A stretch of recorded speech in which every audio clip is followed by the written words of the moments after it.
Under Kirby Smart, the first round, and specifically the whole entire draft, has been very kind to Bulldogs and NFL teams. Will that trend continue? We're going to let you know who's going first round from the Dogs and what to expect next. Locked On Bulldogs.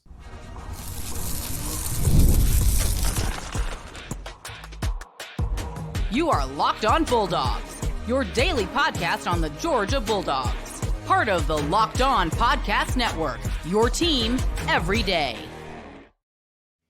What is up, everybody? Welcome back to the Locked On Bulldogs podcast. He is Clint. I am Daniel. Thank you so much for making us your first listen of the day on this fantastic Wednesday.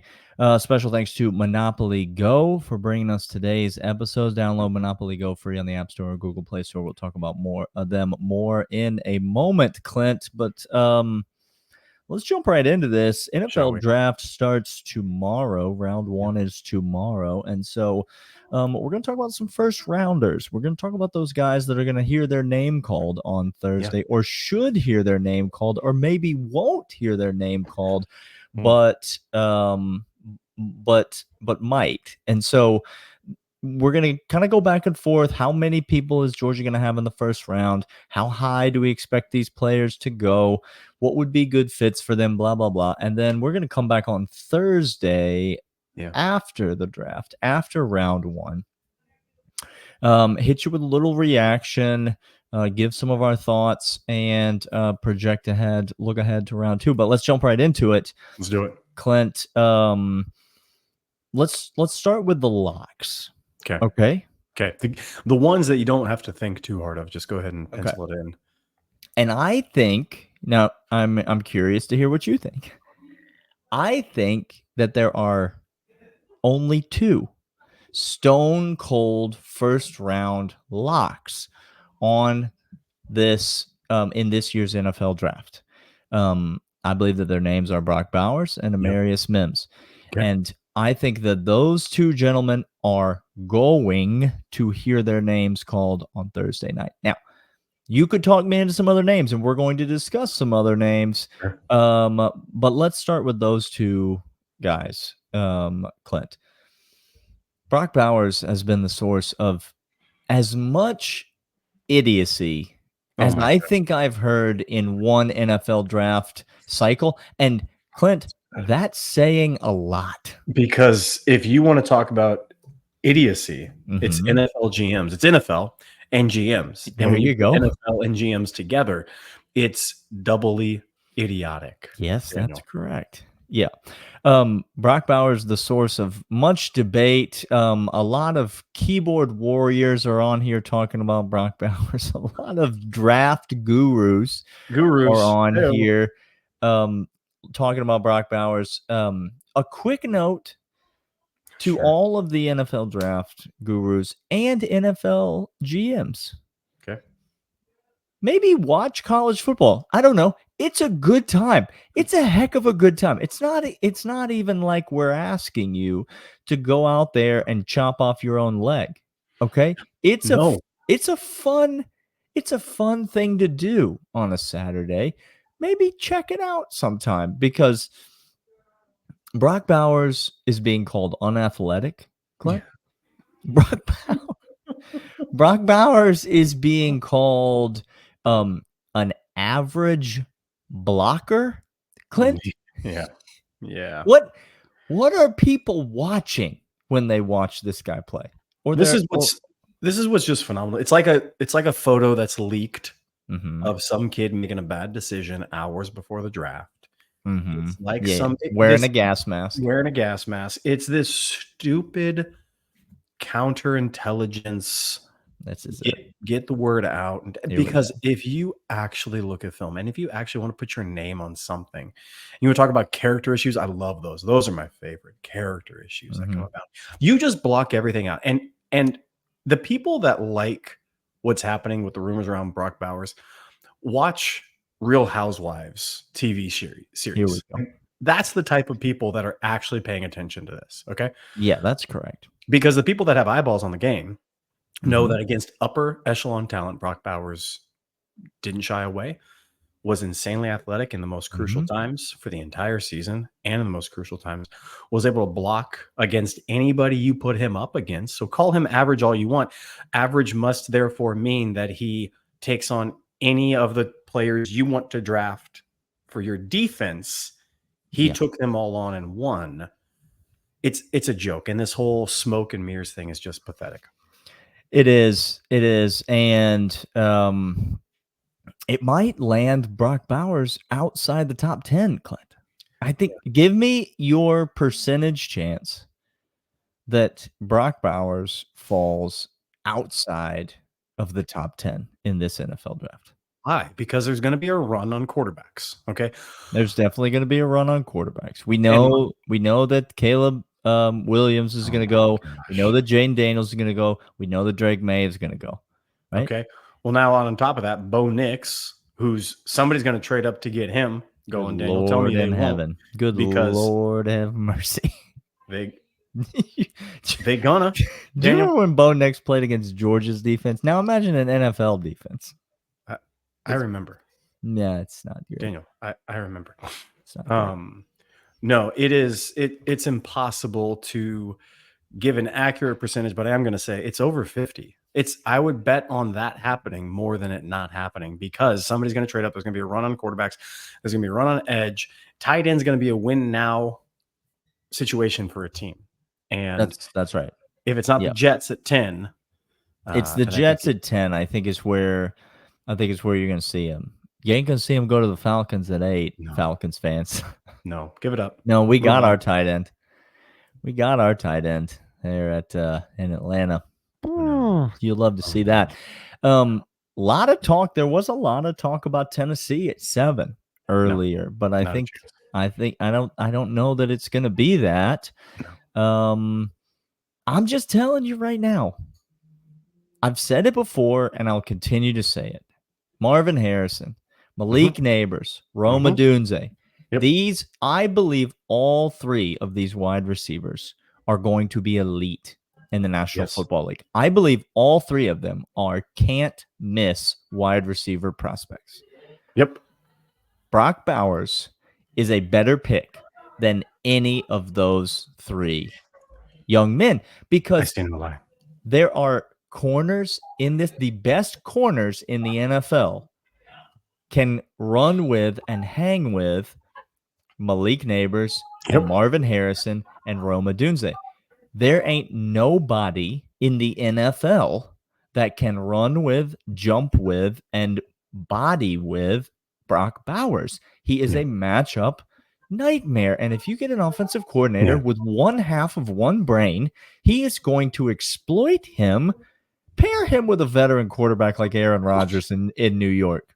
Do it. I dare you. He's going to pick defenses apart because you can't put a safety on him. You can't put a linebacker on him. No. You can't cover him with a corner. He is a nightmare to cover. He's not as talented or as fast or as athletic as any of those 3 wideouts, but it's all about matchups. That's right. And Brock Bowers is the ultimate matchup nightmare. All right, we're going to come back. We're going to talk about the other surefire first rounder on this Georgia roster, and then we'll get into segment 3 with our speculation. But first, these. These are, in fact, FanDuel. FanDuel.com/locked-on. Right now, NBA, NHL, MLB, Max Fried, 92 pitches. How you doing? Let's go ahead and just fire it on in there, lefty. I see you, and I like you. Right now, all that action is happening. I bet you can get a whole lot of locks on who's going to go in the first round. FanDuel is the place. FanDuel. That's right. Our official sports book of Locked On Bulldogs, Locked On Podcast everywhere. We love them. You should love them right now. Get on the action. And if you go there right now, enter promo code Locked On. You're going to get $150, win or lose. What are you waiting for? Visit FanDuel.com/locked-on and make your first bet an automatic win. FanDuel, America's #1 sports book. The locks are Brock Bowers, and then second lock might be Daniel. Now, I'm going to say a statement about Amarius Mims that I thought is ludicrous. Go on, because we've had some linemen come out Daniel? Have we not? We've had some left tackles and some right tackles and some guards and some centers come out of Georgia. I've seen a few. I heard one commentator, not a guru, but certainly an analysis, say he might be the best of the crop to come out of Georgia with the size, the speed, the skill, the development, the best years of football still ahead of him. Amarius Mims, Daniel, is not a project. Don't think of him as a project. Don't hear me say best football ahead of him and think, oh, well, they're going to have to get him in and get him with somebody and really coach him up. No, that's not what I'm saying. What I'm saying is his ceiling may be higher than any other Georgia lineman to come out. Because if you put other large individuals next to Amarius Mims, they don't look large any longer. No. I have seen him walk down the street right next to big number 99, Jordan Davis. Yes, I've seen the two of them stand next to each other. And I will just tell you this. It is the easiest way to make Jordan Davis look tiny. Incredibly small. It's unbelievable how big and how physical this guy is. But it's not his size that makes him stand out, Clint. First of all, it's the technique. It is he is a technician. He has it between the ears first, but then the footwork, the athleticism. I don't think he's as athletic as Broderick Jones. No. But for his size, there we go. I would say he is more athletic than Broderick Jones. And that is saying a lot. And I've seen some mock drafts, Clint, speaking of Broderick Jones, that have your boy Amarius Mims sliding right in to Pittsburgh, and he's already comfortable playing right tackle, y'all. We don't need him. Don't switch. He can move over to the left if you want, but if you already got Big Broderick over there, well, then what happens is why would you not bookend your offensive line? Can you even imagine the Pittsburgh Steelers over there? Wow. That could be a dynamically exciting fit for Georgia fans. It feels like more and more that's happening. You're getting these Georgia super teams. Obviously, Pittsburgh's got a lot of Georgia talent on there already. They clearly like what Kirby Smart does. They've gone to the well with offensive linemen, and Darnell Washington, who's basically another offensive lineman. And so you could end up with a legitimate situation where you have Broderick Jones, Amarius Mims, and Darnell Washington lining up on the line of scrimmage. And, oh, by the way, George Pickens outside. Yikes. Yikes. Amarius Mims there are talented tackles and offensive linemen in this draft. There are many, many, many of them. I actually think if you need an offensive lineman, this is your draft to have that need. Kind of like a lot of good tackles. Kind of like with wide receiver. If you need a top end number one wide receiver, this might be your time to have a number one wide receiver or need a wide receiver on your team, because the three that you just listed, I agree with you, can't miss prospects at wide receiver. Yeah. Tackle, though. Somebody in the 20s is going to get the best tackle in this draft. They might reach for him because very, very needy teams in the top 15. Outside of that, you get Amarius Mims in the 20s. Holy geez, you're going to be cooking. I do see him a lot going to the Steelers. Falcons fans are not going to like to hear Arthur Smith's name come up, but he has a certain offense that worked in Tennessee with one Derrick Henry, and he's going to be looking for that same exact philosophy in Pittsburgh. The quarterback situation is rough in Pittsburgh. We can talk about Russell Wilson and Fields all day long, but it's rough.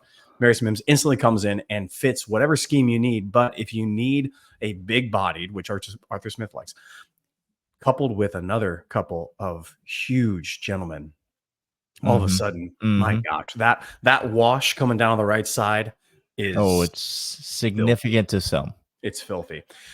We have a couple more couple more thoughts, couple more names that we're going to rattle off for the 199, the loyal third segment listeners that go all the way through. We're going to get to those next. Oh gosh, where is it? There she is. And next is, in fact, Monopoly Go. Monopoly Go is fantastic. Daniel and I have an absolute competitive side to us.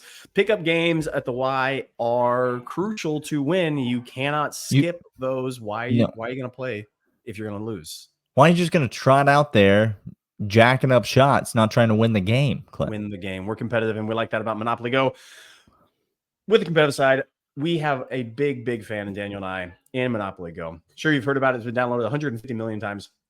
It's a great twist on Monopoly where you can play as not one, but hundreds of Monopoly boards in crazy locations, building up amazing cities, bringing you big money. But the best part is messing with my friends. Not only can I do rent and properties on the classic Monopoly Go, but now I can heist their vaults and riches for myself. And the leaderboards show me who the biggest Monopoly tycoon is. But it's not just my competitive side that loves it. You can team up with friends and people all around the world, time tournaments to earn huge rewards. So get in the game.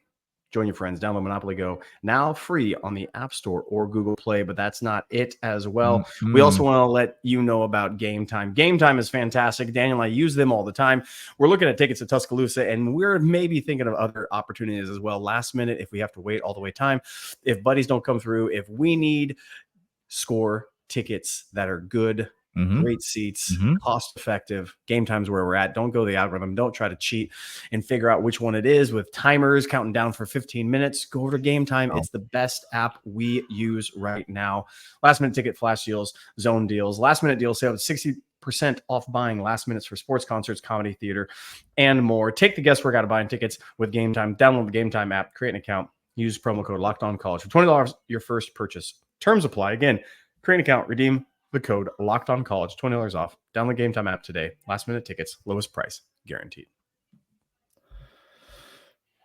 All right, Clint, we are talking NFL draft. We're talking round 1 of the NFL draft. And I said that there were 2 locks for round 1. There were Brock Bowers and Amarius Mims. I never gave you the opportunity to disagree with that. Do you agree or do you disagree that those 2 gentlemen, and only those 2 gentlemen, are locks from the University of Georgia going round 1? This is an easy agreement because if you're looking at percentages, I absolutely think those 2 are the first round locks.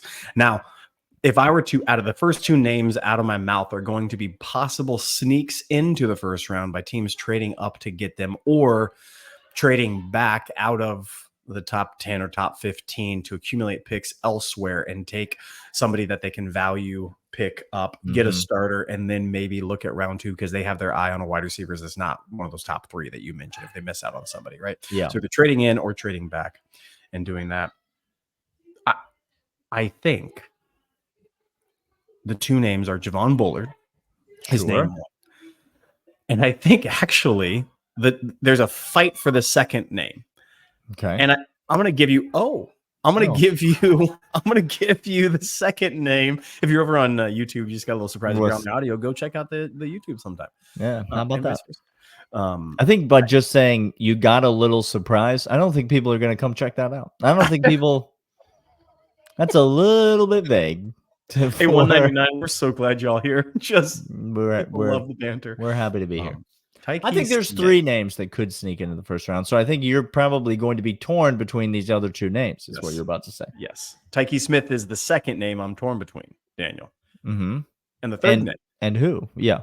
Kamari Lassiter is the third name, Daniel. All right. So you're going DB. I am. Not a lot. It's the DB class is not heavy this year. There's not a lot of can't miss guys. Javon Bullard's name has been skyrocketing up draft boards in columnists. There's a lot of attention on him right now. And equally Tyke Smith because they have very, very similar games and very, very similar skill sets and size and all that good stuff. So I think Tyke and then Lassiter is a wild card right now. We had him as a lock going into the first round to begin the year. I still think he is a first round talent, although he's sliding because of concerns of, again, who knows what. Not football related. Oh, golly, or human related, just made up wild fantasy. Yep. But those are the names, Daniel. Of those 3, who do you think has the best shot of getting back into round 1 in your mind? I'll say this. I don't think any of them are making it into round 1. I will rank them Javon Bullard most likely, and it's by a narrow margin, but not over either of the two names you gave me. Oh, I got Javon Bullard by a narrow margin, sneaking into the first round potentially, and then second most likely. Okay. I go Lad. Like, I think Lad McConkey has a legitimate chance to just catch the eye of an NFL GM, and he says, you know what? Big, flashy things are great, but I could win with that guy right there. Like this guy right here. And let me tell you, if you're picking at the very end of the first round, let me tell you this right now. By the time you roll around again, okay, to the very end of the second round, he gone. Okay? Yeah. He ain't going to be there no more. So you could trade back. And this is how I think Javon Bullard or Lad McConkey end up in the first round. Because, yes, you could trade back. Do you know what you need to trade back, Clint? You need somebody who wants to trade up. See, that's the thing. You need a partner to dance. Well, This is not a solo dance. This is You need a partner in which to trade back. And so maybe you're sitting there at the end of the first round and you can't find anybody who wants to give you anything that you think is worthwhile. And you can't pass on Lad or Javon, because by the time your name rolls around again, you're not going to be able to get them. And so you say, well, I could take the best overall player, but like, I want this guy and he's right here. And so sure, people are going to say Mel Kiper's going to tell me it's a reach, but guess how many championships Mel Kiper's ever won? Oh gosh. None. Yep, and so I think that Lad, just like Javon Bullard, could sneak their way into the first round. Now, if you're going to give me an absolute wild card to make it into the first round, I would put it in Kamari Laster. I think that's the third guy that I would say, because again, I've just never seen anything from him other than a guy who is that dog. Like, he is that guy who just goes out there, covers his position, comes up, plays with physicality, meets blockers at the point of attack, crashes downhill in the run game. And oh, by the way, he can run with play the ball with anybody that's in this draft class. Right. That's right.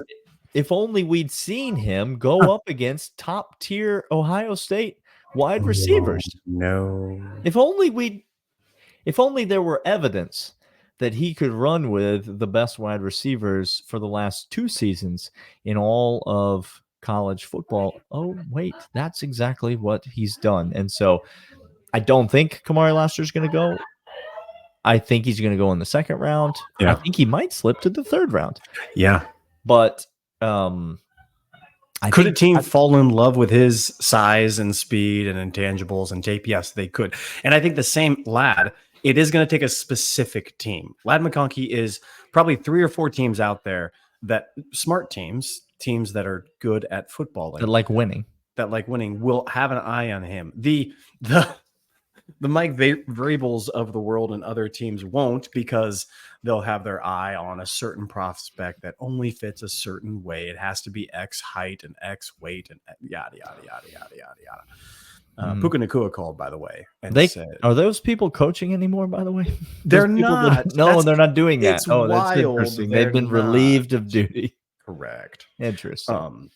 It's going to take somebody to really, really fall in love with Lad, and I think there is somebody in there. Lad is a good chance of doing that, but it's probably going to be 2 or 3 teams, like I said, to do that. I think Kamari Laster, a team could be desperate for DB help, look down the first round, have traded back, need that, and they have a couple picks in the second round to pick up another player. They're like, maybe they think, oh, Lad's going to fall to us then, or a wide receiver like him. But those are the names. I don't think there's anybody. Van Pran does not have a chance to go in the first round. He is a fantastic interior offensive lineman, someone who's going to anchor an offensive line.